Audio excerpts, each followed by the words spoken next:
মেক্সিকোর দক্ষিণ পশ্চিমাঞ্চল ওয়াহাকা রাজ্যে ভয়াবহ ট্রেন দুর্ঘটনায় অন্তত ১৩ জন নিহত এবং প্রায় ১০০ জন আহত হয়েছেন।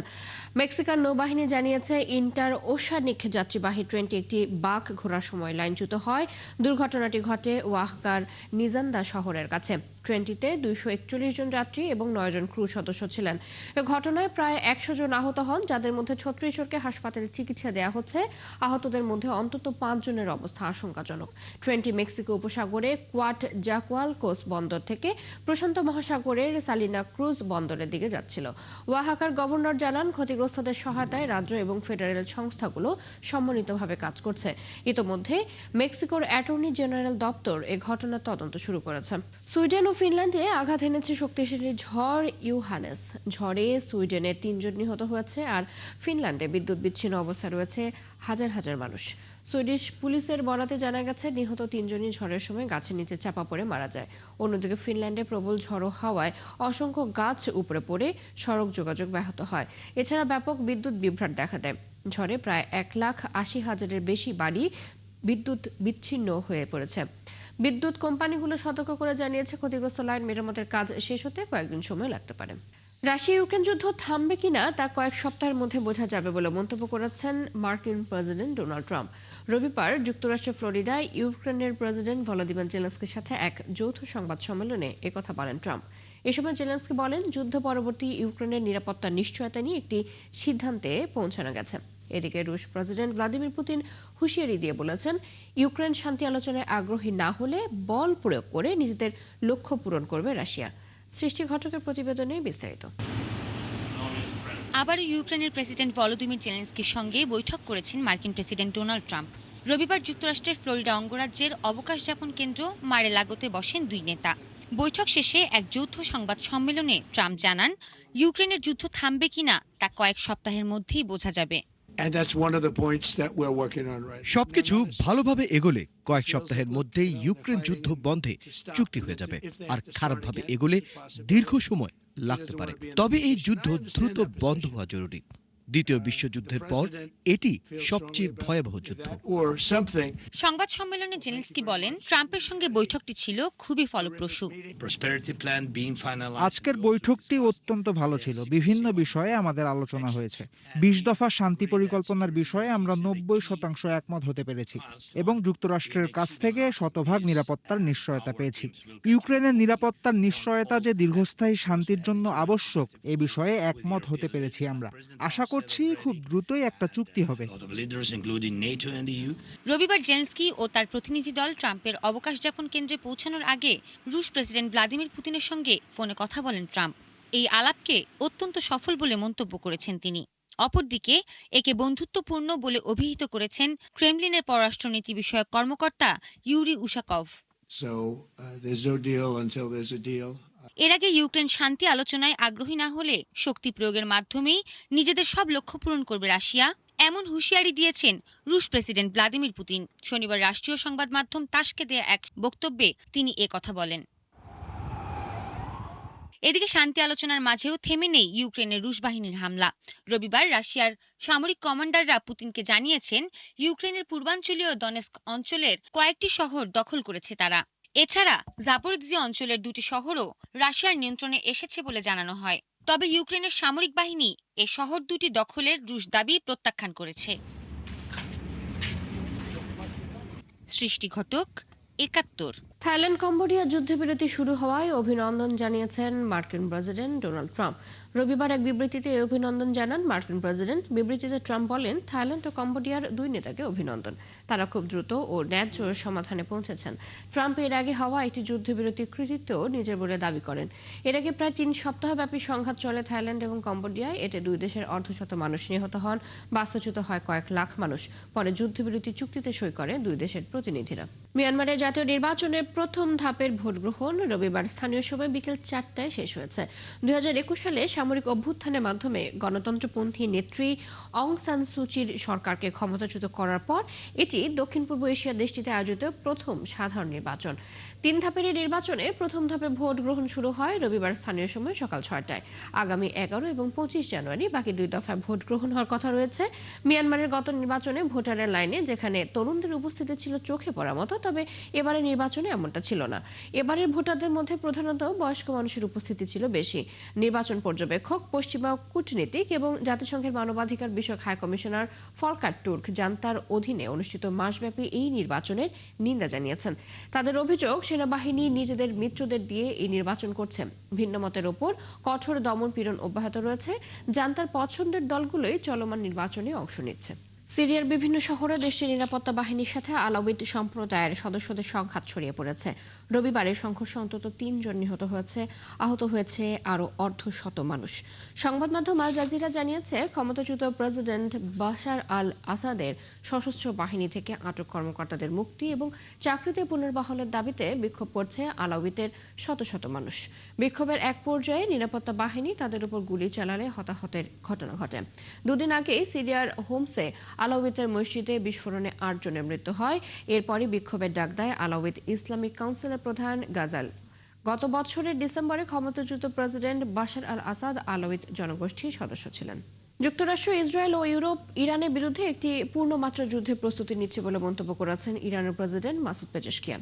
শনিবার ইরানের সর্বোচ্চ নেতা আয়াতুল্লাহ আলী খামেনির সরকারি ওয়েবসাইটে দেয়া সাক্ষাৎকারে পেজেশকিয়ান বলেন, তারা চায় না ইরান নিজের পায়ে দাঁড়াক। তিনি বলেন, ইরানের সামরিক বাহিনী শক্ত অবস্থানে রয়েছে এবং নানা সমস্যার মধ্যেও অস্ত্র ও জনবলের দিক থেকে আগের চেয়ে শক্তিশালী হয়েছে। যদি তারা আবার হামলা চালাতে চায় তাহলে আরও কঠোর জবাব পাবে। যুক্তরাষ্ট্র ও তার মিত্ররা ইরানের বিরুদ্ধে পারমাণবিক অস্ত্র তৈরির অভিযোগ করলেও তেহরান তা বরাবরই অস্বীকার করে আসছে। কিন্তু দ্বিতীয়বার আবার প্রেসিডেন্ট হওয়ার পর ট্রাম্প ইরানের বিরুদ্ধে সর্বোচ্চ চাপ নীতি নতুন করে জোরদার করেন। এর আওতায় দেশটির অর্থনীতি দুর্বল করতে এবং তেলের আয় কমাতে নতুন নিষেধাজ্ঞা আরোপ করা হয়েছে। গাজায় ইসরায়েলের চলমান আগ্রাসনে ফিলিস্তিনি সাংবাদিকদের পরিবারের সদস্যদের পরিকল্পিতভাবে লক্ষ্যবস্তু করা হচ্ছে বলে অভিযোগ করেছে ফিলিস্তিনি সাংবাদিক ইউনিয়ন। সংগঠনটির তথ্যমতে 2023 সালের অক্টোবর থেকে শুরু হওয়া ইসরায়েলি হামলায় এখনো পর্যন্ত ফিলিস্তিনি সাংবাদিকদের অন্তত 706 জন স্বজন নিহত হয়েছেন। ফিলিস্তিনি সাংবাদিক ইউনিয়নের ফ্রিডমস কমিটির এক প্রতিবেদনে বলা হয়, সাংবাদিকদের কণ্ঠ রুদ্ধ করতে ইসরায়েল পদ্ধতিগতভাবে তাদের পরিবারের সদস্যদের ওপর হামলা চালাচ্ছে। প্রতিবেদনে এই হত্যাকাণ্ডগুলোকে যুদ্ধের অনিচ্ছাকৃত ক্ষতি নয়, বরং সচেতন ও পরিকল্পিত কৌশল হিসেবে উল্লেখ করা হয়েছে। ফ্রিডমস কমিটির প্রধান মোহাম্মদ আল লাহলাম বলেন, 2023 থেকে 2025 সাল পর্যন্ত হামলার ধরন স্পষ্টভাবে প্রমাণ করে যে গাজায় স্বাধীন সাংবাদিকতা দমন করা ইসরায়েলের উদ্দেশ্য। তিনি বলেন, ক্যামেরা ও শিশুর মধ্যে, কলম ও ঘরের মধ্যে কোনো পার্থক্য না করে ইসরায়েল সত্যের বিরুদ্ধে সর্বাত্মক যুদ্ধ চালাচ্ছে। পুরো বছরটাই গাজার মানুষের জন্য ছিল দুঃসহ। তাদের যুদ্ধ স্মৃতির সবচেয়ে ভয়ানক সময়টা ছিল 2025। শেষ পর্যন্ত গত 10 অক্টোবর গাজায় যুদ্ধবিরতি প্রথম ধাপ শুরু হয়। এ ঘোষণায় কিছুটা আশার আলো দেখতে শুরু করেন গাজার বাসিন্দারা, কিন্তু বাস্তবতা একেবারেই ভিন্ন। যুদ্ধবিরতির শর্ত অনুযায়ী হামাস জীবিত জিম্মি এবং একজন বাদে সব জিম্মিদের মরদেহ ফেরত দিলেও ইসরায়েলি বর্বরতা থামেনি। গাজার মানুষের সারা বছরের গল্পটা শারমিন স্বপ্না রিপোর্টে।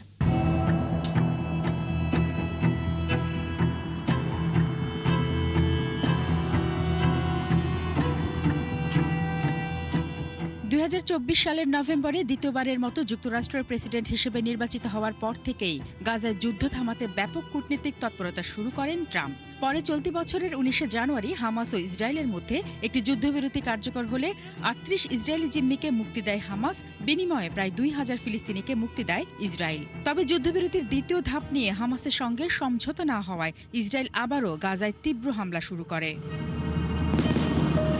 এরপর আরব ও মুসলিম বিশ্বের অনেক দেশকে সাথে নিয়ে সেপ্টেম্বরের শেষের দিকে 20 দফার একটি শান্তি প্রস্তাব দেন ট্রাম্প। এবার পরিকল্পনার প্রথম ধাপে সম্মত হয় ইসরায়েল ও হামাস। তারই ধারাবাহিকতায় 10ই অক্টোবর গাজায় প্রথম ধাপের যুদ্ধবিরতি শুরু হয়। শর্ত অনুযায়ী হামাস জীবিত 20 জিম্মিকে ফেরত দেয় এবং একজন বাদে মৃত 27 বন্দীর মরদেহ ইসরায়েলের কাছে হস্তান্তর করে। বিনিময়ে কয়েক হাজার ফিলিস্তিনিকে মুক্তি দেয় তেল আবিব। এছাড়া হলুদ রেখা নামে একটি সীমারেখা বরাবর পিছু হটে ইসরায়েলি সেনারা, তবে হামলা থামায়নি ইসরায়েল। ইসরায়েলের বিরুদ্ধে যুদ্ধবিরতি লঙ্ঘনের এমন অভিযোগের মধ্যেই দেশটির সেনাপ্রধান জানান, হলুদ রেখা নামে সীমারেখাটি এখন গাজার নতুন সীমান্ত হিসেবে কাজ করবে। ফলে যুদ্ধবিরতি কার্যকর থাকলেও বাস্তবিক অর্থে গাজা এখন দুই ভাগে বিভক্ত। তবে যুদ্ধবিরতির এই ভঙ্গুর অবস্থার মধ্যেও চুক্তি অনুযায়ী দ্বিতীয় ধাপ শুরু করার চেষ্টা চালিয়ে যাচ্ছেন মধ্যস্থতাকারীরা। হামাস বলছে, যুদ্ধবিরতির দ্বিতীয় পর্যায় শুরুর জন্য আলোচনায় তারা প্রস্তুত, কিন্তু নেতানিয়াহু বলছেন দ্বিতীয় পর্যায়ের লক্ষ্য অর্জন করা চ্যালেঞ্জিং হবে। যুদ্ধবিরতির দ্বিতীয় পর্যায়ের মূল বিষয় হলো হামাসকে গাজার শাসন ক্ষমতা ছাড়তে হবে, একই সঙ্গে অস্ত্র সমর্পণ করতে হবে। তবে হামাস অস্ত্র সমর্পণ করতে রাজি নয়। এছাড়া অন্তর্বর্তী সরকারের শুধুই ফিলিস্তিনিদের চায় হামাস। অন্যদিকে ইসরায়েল বলছে, হামাস অস্ত্র সমর্পণের পরই গাজা থেকে সেনা প্রত্যাহার হবে। শেষ পর্যন্ত সমঝোতায় পৌঁছানো গেলে 2026 সালের শুরুর দিকে গাজায় আন্তর্জাতিক বাহিনী মোতায়েন করা হতে পারে বলে জানিয়েছে যুক্তরাষ্ট্র। শারমিন স্বপ্না, ৭১। ইতালিতে ফিলিস্তিনি স্বাধীনতাকামী গোষ্ঠী হামাসের জন্য প্রায় ৭০ লাখ ইউরো তহবিল সংগ্রহের অভিযোগে ৯ জনকে গ্রেপ্তার করা হয়েছে। 2 বছরের বেশি সময় ধরে হামাসের জন্য তারা অর্থ সংগ্রহ করছিলেন বলে অভিযোগ রয়েছে। স্থানীয় সময় শনিবার ইতালির পুলিশ এক বিবৃতিতে জানিয়েছে, গ্রেপ্তারের পাশাপাশি তদন্তের অংশ হিসেবে প্রায় 1 কোটি ইউরোর সম্পদ বাজেয়াপ্ত করা হয়েছে। ফিলিস্তিনের সাধারণ নাগরিকদের মানবিক সহায়তা দেওয়ার কথা বলে অর্থ সংগ্রহ করা হয়েছিল, কিন্তু সন্দেহ করা হচ্ছে অভিযুক্ত ব্যক্তিরা এমনভাবে অর্থ জোগাড় এবং সরবরাহ করছিলেন যা সন্ত্রাসী কর্মকাণ্ডে সহায়ক হয়েছে। ইনকিলাব মঞ্চের মুখপাত্র শরীফ ওসমান হাদি হত্যায় অভিযুক্তদের ভারতের মেঘালয়ে পালিয়ে যাওয়ার দাবি অস্বীকার করেছে রাজ্য পুলিশ ও ভারতীয় সীমান্তরক্ষী বাহিনী বিএসএফ। হিন্দুস্তান টাইমস এক প্রতিবেদনে জানিয়েছে, মেঘালয় পুলিশের এক শীর্ষ কর্মকর্তা হাদি হত্যায় অভিযুক্তদের রাজ্যটিতে থাকার খবর মিথ্যা ও বিভ্রান্তকর। বিষয়টি নিয়ে বাংলাদেশ পুলিশের সাথে মেঘালয় পুলিশের কোনো ধরনের যোগাযোগ হয়নি বলে জানিয়েছে তারা। এদিকে মেঘালয় বিএসএফ ইন্সপেক্টর জেনারেল ওপি উপাধ্যায় জানান, হালুয়াঘাট সেক্টর থেকে সন্দেহভাজনদের আন্তর্জাতিক সীমান্ত অতিক্রম করে মেঘালয় প্রবেশের কোনো প্রমাণ নেই। গত 12 ডিসেম্বর দুপুরে পল্টন থানার বক্স কালভার্ট রোডে হামলার শিকার হন শরীফ ওসমান হাদি। পরে সিঙ্গাপুর জেনারেল হাসপাতালে চিকিৎসাধীন অবস্থায় 18 ডিসেম্বর রাতে মারা যান তিনি। পেরুর উপকূলীয় অঞ্চলে রবিবার 6.2 মাত্রার একটি শক্তিশালী ভূমিকম্প আঘাত হানে। ভূতাত্ত্বিক জরিপ সংস্থার তথ্য অনুযায়ী দেশটির আনকাশ প্রদেশের সান্তা প্রভিন্সের চিম্বোটে শহরের কাছে এই ভূমিকম্প অনুভূত হয়। যুক্তরাষ্ট্রের ভূতাত্ত্বিক জরিপ সংস্থা ইউএসজিএস জানিয়েছে, ভূমিকম্পটির উৎপত্তিস্থল ছিল চিম্বোটে শহরের নিকটবর্তী এলাকায়, আর এর গভীরতা ছিল 66 কিলোমিটার। রাজধানী লিমা এবং ইকা অঞ্চলের বিভিন্ন এলাকাতেও কম্পন অনুভূত হয়। আতঙ্কে অনেক মানুষ ঘরবাড়ি ছেড়ে বাইরে বেরিয়ে আসেন, তবে এতে বড় ধরনের কোনো ক্ষয়ক্ষতি বা প্রাণহানির ঘটনা ঘটেনি। এই ছিল এখনকার আয়োজনে। বিশ্বের আরো নতুন কিছু খবর এবং বিশ্লেষণ নিয়ে দুপুর 1:30 আবার হাজির হবে বিশ্বযোগ। চোখ রাখুন 71 ফেসবুক পেজে, সাবস্ক্রাইব করুন 71 ইউটিউব চ্যানেল, 71 সাথে থাকুন।